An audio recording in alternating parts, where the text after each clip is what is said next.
phones are up, I am hoping. Recording.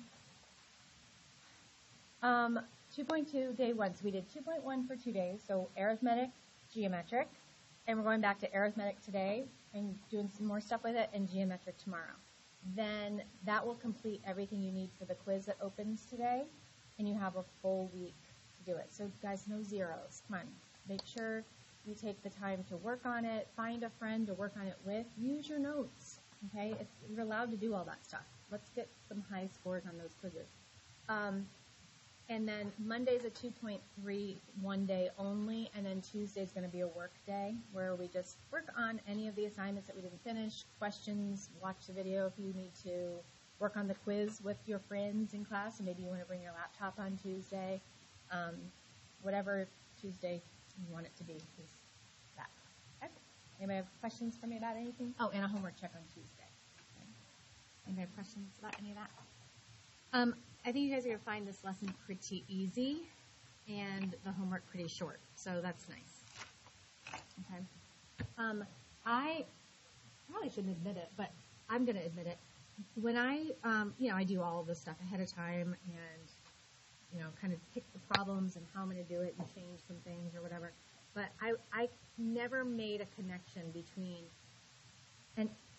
arithmetic sequences and linear functions. I never put it together, ever. Never heard it talked about like this. That's one of the things that's cool about this class is I'm even learning stuff.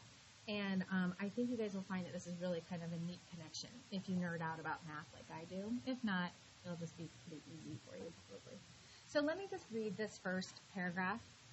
Let's look at the relationship between linear functions and arithmetic sequences. So remember, arithmetic is the one we did 2 days ago where you add left to right, okay?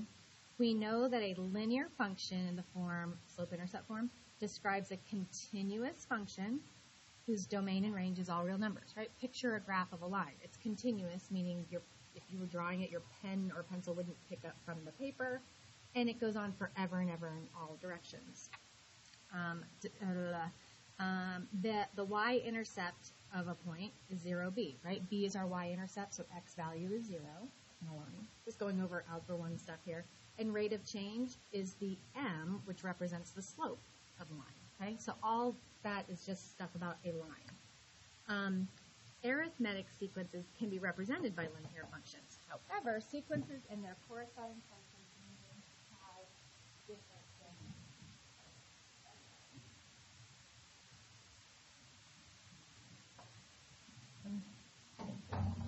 Okay, that is a huge takeaway from today. Okay, and I'm going to keep coming back to it, and I'm going to even tell you about one of the questions on the quiz that has to do with that sentence right there. Okay. All right, so here's the thing. It says to use the graph of the sequence shown at the right. So this is a graph of an arithmetic sequence, bunch of points. Okay, and they gave us the first point of 1, negative 5. So you can think of this as x and this is y, inputs, outputs, okay? Points, ordered pairs, n, a sub n, whatever you want to call it, okay? Lots of different things we can call these. So where they got the negative 5 is just right off the graph. So 1, negative 5. And then there's 2, just pulling the points right off of here, the y values. Let's just cheat and steal my answers here. I know you guys can read a graph, but it's just 6, 5, and so on. Okay, so I just grabbed those ordered pairs. And we'll come back to the 0. So what it's asking next, okay, so just hold off on that 0, is find the difference, d, and write an explicit rule. Okay, so what is happening in this, this chart as we go left to right? What would our d be? And it has to be the same the whole way through, which it is. But what is that d value? 2. D is 2. Guess what 2 is also? This is the exciting part. That 2 is also your slope. Look, it's up to right 1. It happens to be 1 because these are counting by 1s up here. So up to right 1, up to right 1. So this is also, and I'm going to keep pointing it out to you until you really understand it, but that's also your slope of slope-intercept form, okay? Even though it's not asking for that yet. I just get excited. And then write an explicit rule. Explicit rule. if you don't have it memorized by now, I don't know, but it's this one. Remember this one? We actually had two forms of it. We're going to use this one right now.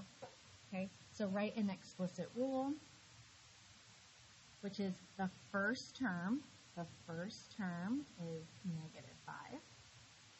We just said that D is 2. And remember, when we write an explicit rule or general rule, we leave N empty.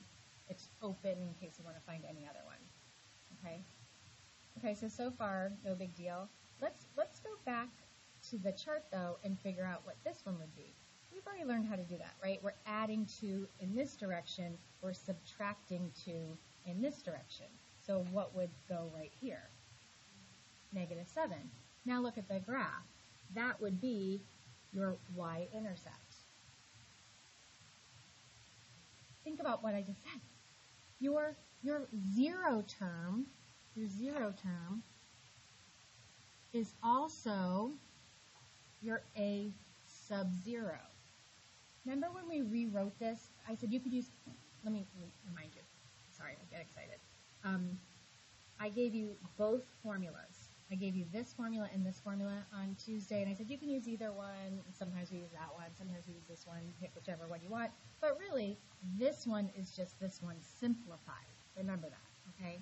Well, when I go to simplify, so I'm going to simplify this, and you're going to see that when I simplify this, I end up with my slope-intercept equation. So watch. Let me just rewrite that down here.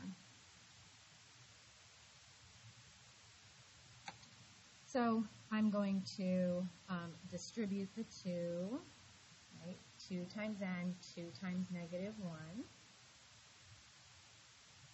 Combine like terms, and I get 2n minus 7. And you're going to see that sometimes when we write things in slope-intercept form, we're going to write it in function notation with an f of n instead of a sub n. But I don't get hung up on that stuff, okay? So if you had written a sub n there, like here and here, that would have been fine, okay? This is now a linear function that corresponds to that arithmetic sequence up there. Look at it. My y-intercept is -7, and I have a slope of 2/1. Don't let it upset you that there's an m there, not an x, right? It's just a variable, okay? That is slope-intercept form. That is y equals mx plus b. So what I want you to take away from that example is that an arithmetic sequence can be represented with a linear function. But remember I said the domains are different, okay? So there is a slight difference, and that's what these next two examples will kind of address. So let's continue.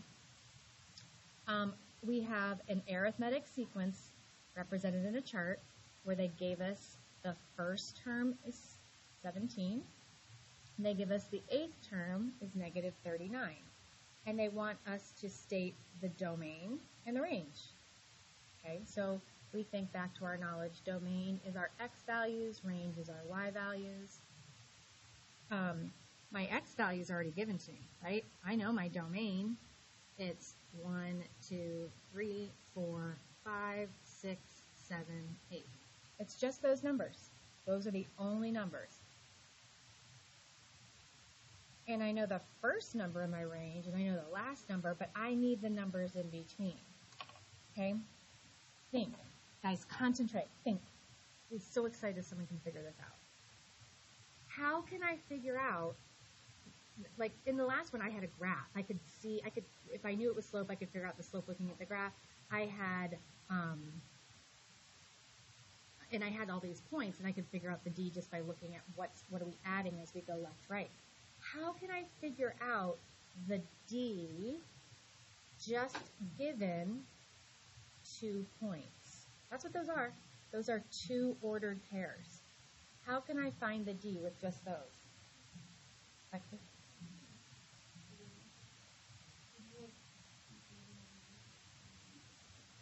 That is a way. That is a way. So what she said is, can I subtract these 2 and divide by... And I thought about that method. I always get, me personally, so if I know, I'm not saying I'm super smart or anything, But if I get confused by something, I kind of think my students might too. And I get confused on like, wait, what am I dividing by? Because, you know what I mean? Is it 6? Is it 7? Is it 8? You know, like I get like, so it's easy to make a mistake. Even if I teach it, it's like, how do I recall that? Okay, Luke. That's it. Yes, the slope. Guys, we have 2 points. You guys have been finding slopes since you were a baby. You know how to do that. And remember what I told you, D and slope are the same thing. So, at some point we're going to update that formula sheet that I keep talking about and making you show me for extra credit and stuff. But we should put things like slope formula on that, because you do have to know it, right? So, if you don't know it, write it down, and at some point we will kind of put some of these formulas on there. It's AROC. Remember we did it last test, AROC, slope. It's all the same thing. But you need to know how to find slope. And when you do, you get, in your calculator, you'll get negative 8. You get like negative 56 over 7, and it equals negative 8. So now I know MD, whatever you want to call it, is negative 8. So that means I'm going to add negative 8 as I go left to right. And that makes sense. It should be going down. So I start with a 17 and end up with a negative number. So I would just pick up my calculator and subtract 8, subtract 8, subtract 8. You guys can steal my answers. I know that you know how to subtract. So Lexi, back to you. Your way works, and I was able to make it work when I played with the numbers. But it's just, I think it's kind of confusing. This is a formula we all have to work with anyway. So, and I like that it makes the connections with slope and D. Okay. So now you can list these. So here's the thing. We're not saying all real numbers. Even though there's a relationship between arithmetic sequences and linear functions, right? M and D are the same. A sub 0 and y-intercept are the same. They don't necessarily have the same domain, because in this sequence right here, these are the only x values, these are the only y's. What do we know about linear functions? The domain goes on forever, right? Hence the arrows, and the range goes on forever. So this next example kind of seals that idea. Write a linear function whose domain is all real numbers, right? That's what a line is, that will contain that domain. So in all real numbers, obviously those numbers are inside of all real numbers, okay? So we're going to write a linear function that is as close to that as we can get, okay? So we already know what we know we need M and we need B, right, for slope-intercept form. What's M? Negative 8, right? Same as D. And B is my y-intercept. Remember, a y-intercept always has an x value of 0, right? So in our chart, we need to go backwards 1. So it's going to be bigger than 17. We would add 8 to it. Okay, so going that way, add 8, we would get 25. Yep. And now we can write y equals, let's just use this notation, negative 8 and plus 25. And guys, so remember I said earlier, I really want to make sure you guys understand it, because I think it's such a cool concept. I know I've said that 17 times. But when I showed you those 2 formulas 2 days ago, and I said they're really the same thing, I want you to see that they really are. This right here, we got right here from distributing the 2 and all that stuff. So we wrote it in that first form, and then we simplified it, and it ended up being in this form, right? There's my a sub 0, which is negative 7, and of course D was 2. So that's what this is. This is that same formula. This is that a sub n equals dn plus a sub 0. So this is really slope-intercept form, right? A sub 0 and b are the same thing. In this case, 25. D and m are the same thing. In this case, negative 8.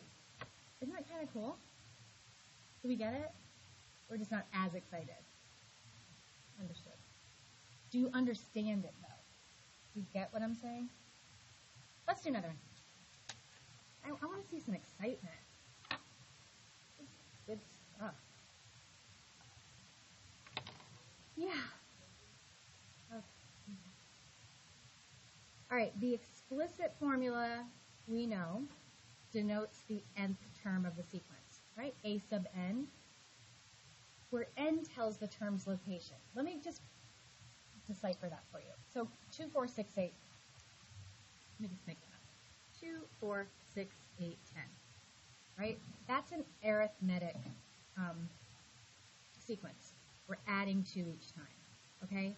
So A sub 3 is our third term. So what they're saying here is the explicit formula denotes the nth term of the sequence. So 6 is the third term, and the n is the term's location in there, right? So n is 3, it's the third one. Okay, so something we already learned, I just wanted to go over that again. She and Jean, the lady that makes this, uses something called subscript notation. That's all of our A sub n, A sub 1, A sub 22, whatever. That's what subscript notation. And function notation is really what we've always used in like algebra, okay? F of x, g of x, that's function notation. So don't get hung up on all of the different forms and stuff. They're really interchangeable. So we have another graph, like in our first example, and we have it started for us over here. So again, this is like our x's and our y's, inputs, outputs. So x-axis, y-axis. So let's just take a quick glance at the graph. I'm sure you can understand 1, 32, and so on. I'm just pulling the y values right off the graph. You can see all my answers. I know you guys know how to read the graph. Okay, so those are just the ordered pairs right there. And notice the last one is n. And there's that dot, dot, dot, but it's a vertical one. They work vertically too. They work left and right, and they work vertically. So it just means, and we could keep this chart going, right? 7, 8, 9, and so on. All right, and then this column, subscript notation, is kind of redundant, but the term number is the second term. We call it A sub 2. In function notation, we would call it F of 2. Remember, the number in the parentheses is your x value. There's your x. Just making a connection here. A little redundant. Let's just fill this in.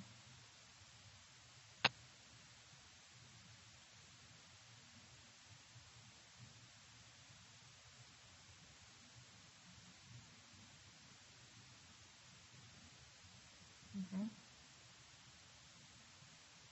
So let's represent this in our two notations. Subscript notation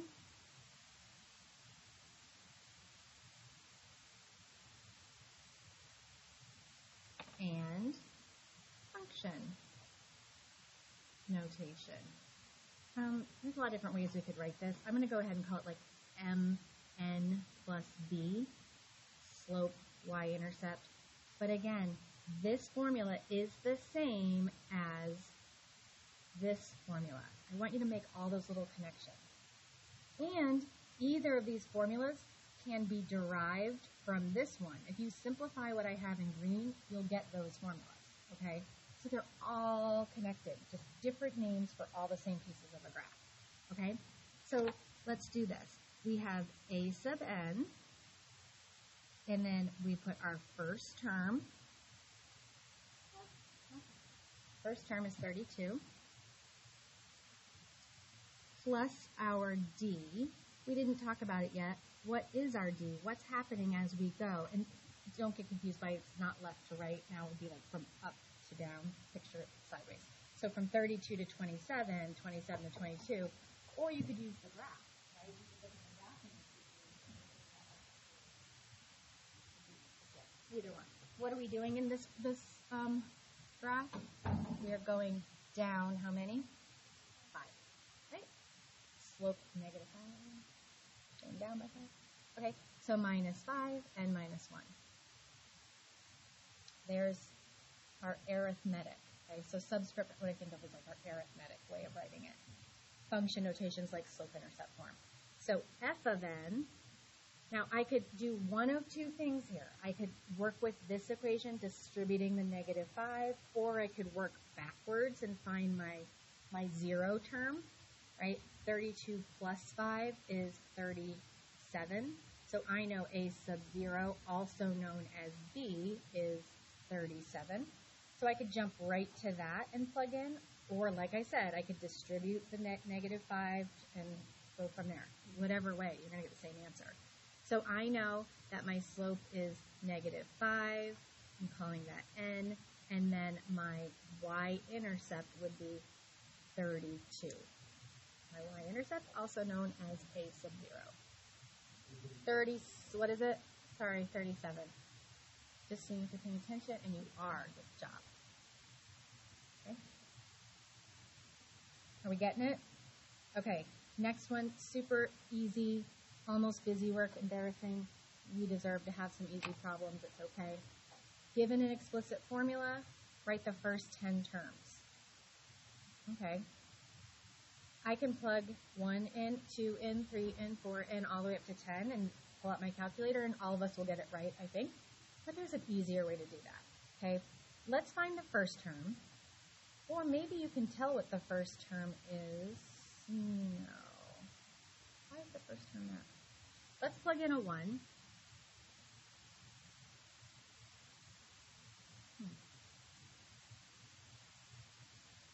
Oh, I know why it's okay. I just made it. Oh, I'm going to tell you why I did that. Okay, so 1 minus 4 is negative 3. Negative 3 times negative 3 is 9, positive 9. So we get 18. So the first term is 18. Now, I could keep doing that. Like I said, I could plug in a 2, a 3, a 4, and so on. But what's a faster way to do this?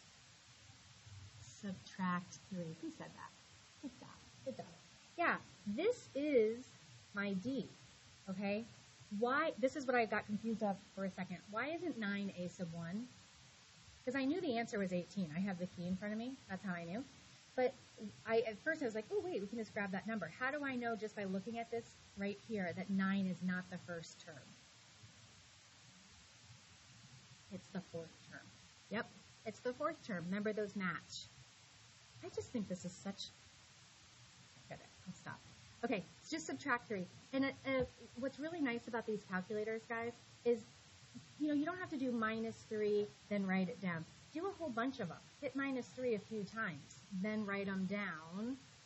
Or I know you can subtract 3 in your head, but you get the idea.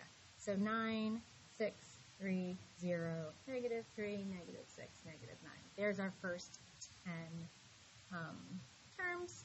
And good job, Hakeem, pointing out that this is our fourth term, right? 1, 2, 3, 4, which is up, that 4 there. That's why that's there. Okay, but the D is negative 3, so we just grab that. Okay, the 200th term, do we just keep going till we do 190 more of these until we get to the 200th term? No. We know that an explicit formula lets us jump ahead in line, right? We can just plug in 200 and just jump to the 200th term. We don't have to go in order. So 200 minus 4 times negative 3 plus 9, you will get negative 579. So the 200th term is negative 579. 200 is your input, negative 579 is your output. X, Y. It's an ordered pair. Think of it all the different ways it really is.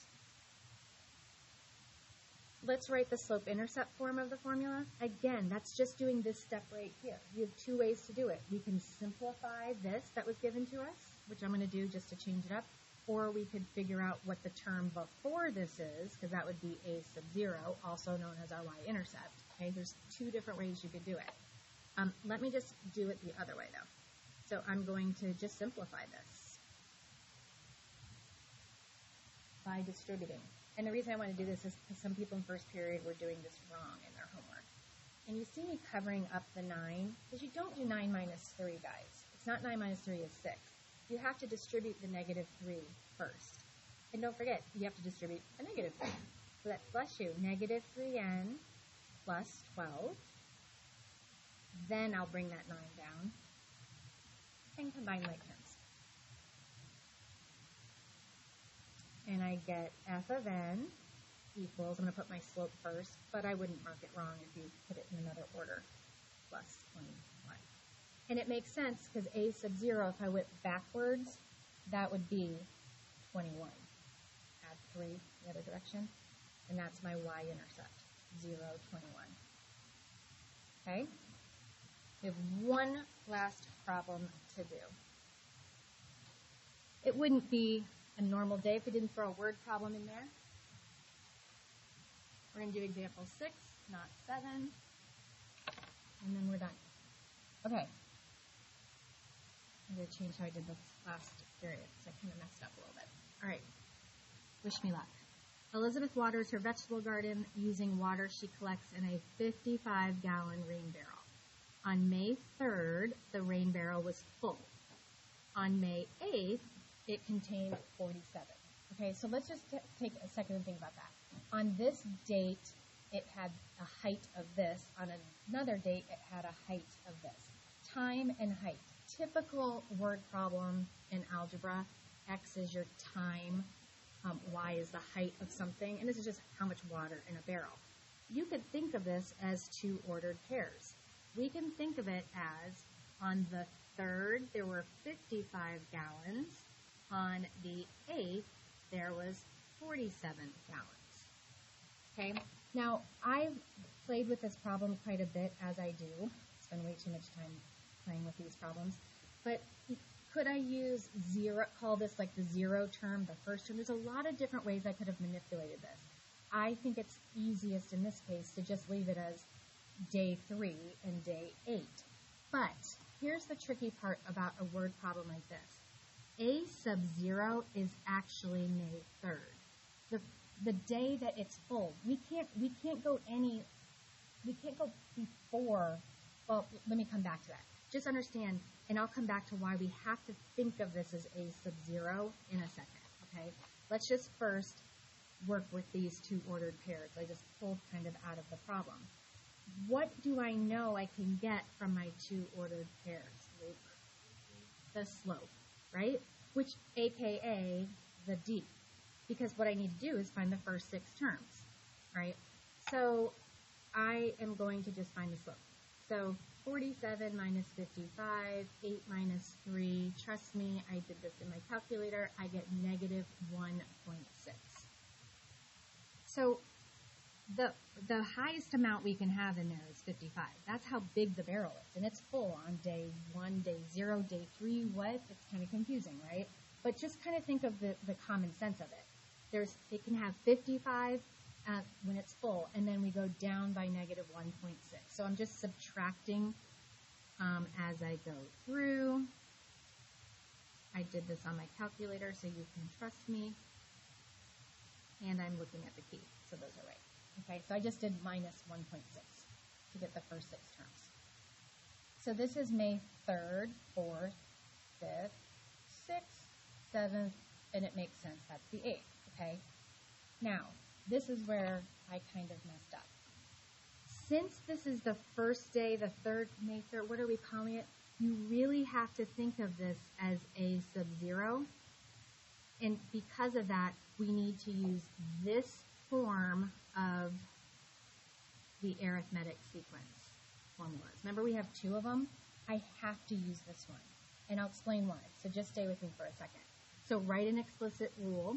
So that's A sub n equals, what's going to be negative 1.6 n plus 55. What I did last period, so let me show you what I did last period. This is wrong, so you don't want to write it. I went with this. I did I used the other formula. So watch. It was first term is 55 minus 1.6 and minus 1. Now, when I plug in, if I'm calling this my first instead of 0, I could put a 1 in here. No, that's not right. What did I do wrong? I did something wrong. I'll look in the verbiage. Because you can't go any higher. I think I wrote it like this.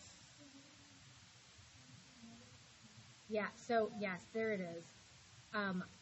When I simplified this, at this point it still looked okay, But when I went to the other form to write it in this form, look what I got. I got 56.6 minus 1.6n. It can never be more than 55. So if I thought of this as my first term instead of my zero term, when I go to plug numbers in, I would have started with 56.6, and it can't. It's only 55 gallons big. You can't go backwards anymore. This happens a lot of times in real-world problems, especially with money. Like, you have this much money, that has to be your starting amount, your zero. You can't go any further. You can't call it 1 because then you would have a 0. Okay? There's always a place to go backwards to. So there's certain word problems that you have to use 0 for that first one. It's kind of confusing. Yeah.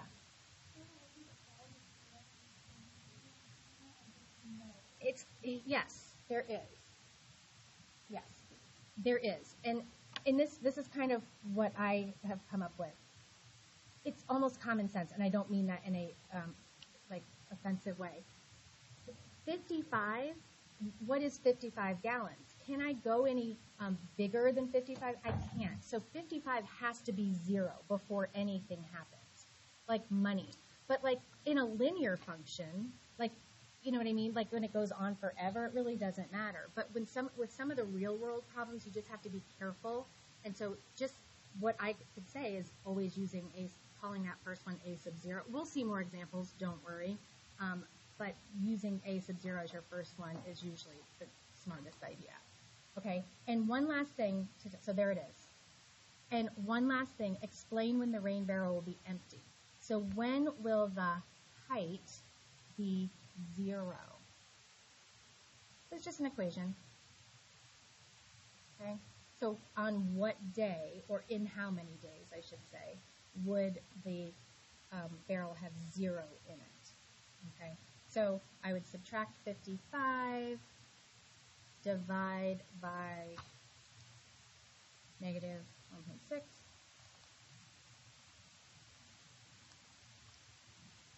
And I get approximately like 34 something. So it would take 35 days.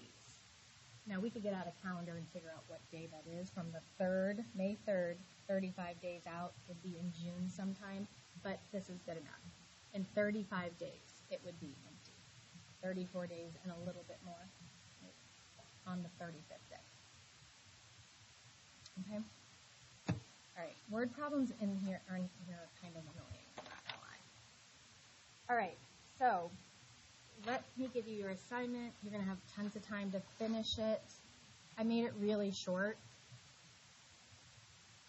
I made it so short that people were just kind of doing all of them because it just seemed like they were supposed to do more than they had to do. So maybe circle the ones, or you can do more if you want. There's good practice ones in here. So write that down, and then I'll work my magic on making that fit the screen. Let's see. Guys, feel free to work together. I love hearing you guys talk about math together. More of me geeking out.